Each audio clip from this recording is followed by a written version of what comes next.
पूर्वी खबर।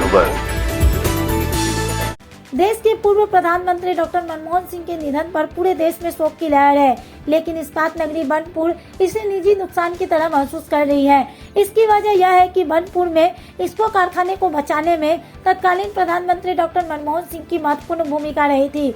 उन दिनों की याद करते हुए श्रमिक नेता हरजीत सिंह ने कहा कि उस समय इस्को कारखाना 14 साल तक बीएफआर में था, जिस वजह से कारखाने को कहीं से भी आर्थिक मदद नहीं मिल रही थी। श्रमिकों को भी महीनों तनख्वाह नहीं मिल रही थी। उस समय डॉक्टर मनमोहन सिंह के बातचीत करके इस कारखाने को बचाया गया था।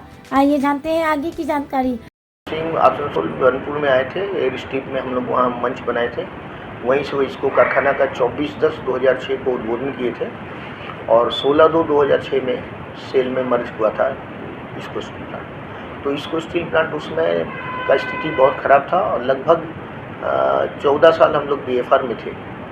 बीएफआर में रहने के कारण हम लोगों को कहीं से कोई मदद नहीं मिला, कारखाना भी नुकसान में चल रहा था और 2-2, 3-3 महीना बाद हम लोगों को सैलरी मिलता था। स्थिति बहुत गंभीर था। उस हालात में UPA 1 में मनमोहन सिंह जी प्राइम मिनिस्टर होकर आए, बुद्धदेव भट्टाचार्य जी यहाँ चीफ मिनिस्टर थे, रामविलास पासवान जी स्टील मिनिस्टर थे। तो हम लोग इसको सेफ कमेटी यहाँ बनाए थे। इसको सेफ कमेटी के माध्यम से हम लोग रंजन दास मुंशी जी से मुलाकात किए, सोनी जी से मुलाकात किए, तो उन्होंने टाइम करा के दिया। डॉक्टर मनमोहन सिंह से हम लोग मिले 2 बार जाकर दिल्ली में और उन्होंने आश्वासन दिया कि हम लोग ये जो इसको कारखाना है उसको हम लोग बचाएंगे। और ऐसा राजीव जी का भी यहाँ उद्योग था कि इसको को हम लोग बेस्ट स्टील प्लांट में लाएंगे। इसलिए मनमोहन सिंह जी को हम लोग कन्विंस किए और मिनिमम कॉमन प्रोग्राम के तहत मनमोहन सिंह जी यहाँ आए और 16/10/2006 को इसको स्टील प्लांट को ओपनिंग किए। लगभग 10,000 करोड़ रुपये में 2.5 मिलियन टन का ये कारखाना लगाया गया और बाद में प्रोजेक्ट डिले होने के कारण लगभग 18,000 करोड़ तक वो प्रोजेक्ट गया। तो आज जो आपको 2.5 मिलियन टन का नया कारखाना और हज़ारों लोगों को नया रोजगार मिला, ये मनमोहन सिंह जी की ही देन थी। उनकी सोच, उनका विचार, उनकी जो विचारधारा थी, उन्होंने आज मजदूरों को यहाँ मदद की, मजदूरों को बचाया, कारखाने को उन्नत कराया और आज बनपुर पूरा उन्नतशील है। डॉक्टर मनमोहन सिंह जी के ही दिन है।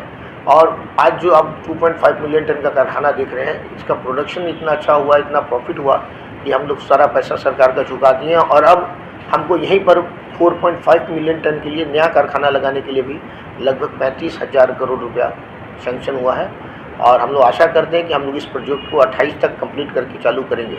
तो आज ये जो कारखाना दिन दुगुना रात चौगुना तरक्की किया, 2.5 मिलियन टन से 4.5 मिलियन का एक और एक्सटेंशन है कि 7 मिलियन टन का बन रहा है। तो इसमें ये जो डॉक्टर मनमोहन सिंह की सोच थी, जो उनकी आर्थिक नीति थी, जो उनकी इंडस्ट्री बचाने की नीति थी, उनका ही ये परिणाम है कि आज बनपुर इतना फल फूल रहा है।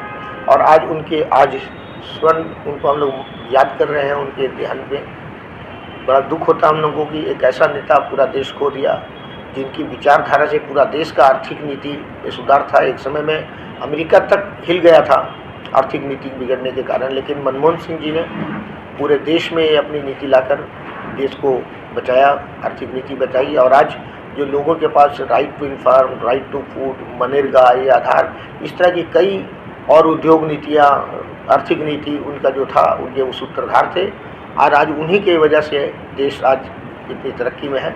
हम समझते हैं कि आज देश ने एक बहुत बड़े विद्वान और बुद्धिमान नेता को खो दिया। अब तक के लिए बस इतना ही, फिर मिलेंगे अगली खबर में।